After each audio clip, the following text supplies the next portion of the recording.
Hello, everyone. I'd like to talk about Michael Jordan and the six speed of the Bulls of the 1990s. Um, a lot of people use Scottie Pippen and LeBron's defense about how LeBron didn't have a whole lot in Cleveland, and that's why he left originally. And I agree, and it's hard for me to say that I would have stayed because it didn't look like Cleveland was going anywhere trending up. Anthony Bennett. So I'd say that with that being said, Scottie Pippen was an excellent player. He's probably a top five small forward, maybe the greatest perimeter defender ever. Probably, possibly, depending on if you maybe give Gary Payton or Michael Jordan the edge. But I'd probably give Michael or Scottie Pippen the greatest perimeter defender of all time. He could guard the 1 through 3, and he had the length and the athletic ability to stay in front of just about any player. So with that being said, excellent player.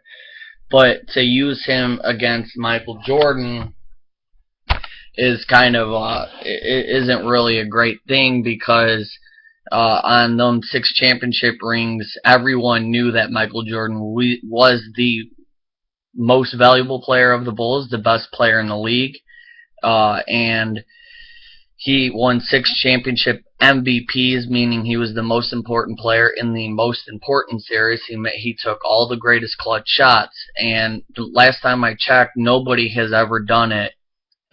Nobody has ever done it alone in team sports history.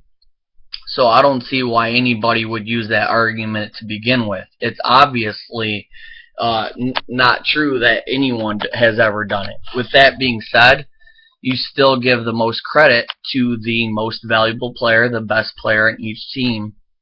So that should just be thrown out.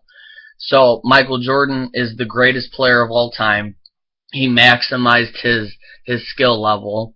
A top three perimeter defender of all time, probably top two wing, along with maybe Walt Frazier and Gary Payton, top three. And he was obviously a scoring juggernaut. He could have easily been one. He could have easily been the greatest scorer of all time, and he was probably one of the greatest clutch shooters of all time, if not the greatest clutch shooter of all time. So there's just I don't really feel like there's any kind of dispute for anybody else, and he's far ahead of number two, which I'd probably give to Kareem in terms of legacy. Uh, six championships, six MVPs, 19 All-Star games. All-Star games is very overrated, but 19 out of 21 is pretty ridiculous. So that with that being said, um, when LeBron James's career is all said and done, his numbers are going to far exceed just about everyone's in NBA history, maybe aside from Michael Jordan and Wilt Chamberlain. Uh, and probably the greatest all-around player ever, even over Oscar Robertson, because Oscar Robertson being 30, 10, and 10 or 38 and 8 was not known for his defense like LeBron is. So I'd give LeBron the most versatile player ever, and that's not really that big of a secret. But he isn't ultimately gonna be uh, thrown in a vacuum just based off of how great of an overall skill player he was. It's going to come down to his legacy. And with that being said, I think the number one thing that's going to hurt him is his 2011 finals performance against the Mavericks.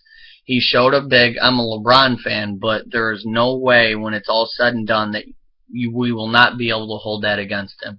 Because nowhere did you ever see Magic Johnson, Larry Bird, Kareem ever show up that small in a finals before. He's obviously grown past that, and he's accomplished great things for MVPs, two championships. And when it's all said and done, his numbers are going to give him, I'd say, a top seven lock. Uh, from there on, whether he wins championships or not, more championships continuing will determine how far he raises on the upper echelon of the NBA great hierarchy. So Tim Duncan, he's going to have to catch him. Magic, he's going to have to catch him. Bill Russell, Kareem. He's got a lot of work to do if he wants to if he at least wants to hit the Mount Rushmore. I definitely think it's possible, and another MVP will help his cause. I would say, although championships are, MVPs will help his cause. If he ends up with 6, I think he's definitely going to be considered a top 5. So I'm very interested to hear what your take is on all these topics. Let me know what you think. I'll be interested to hear. I love hearing all different opinions, and I look forward to it.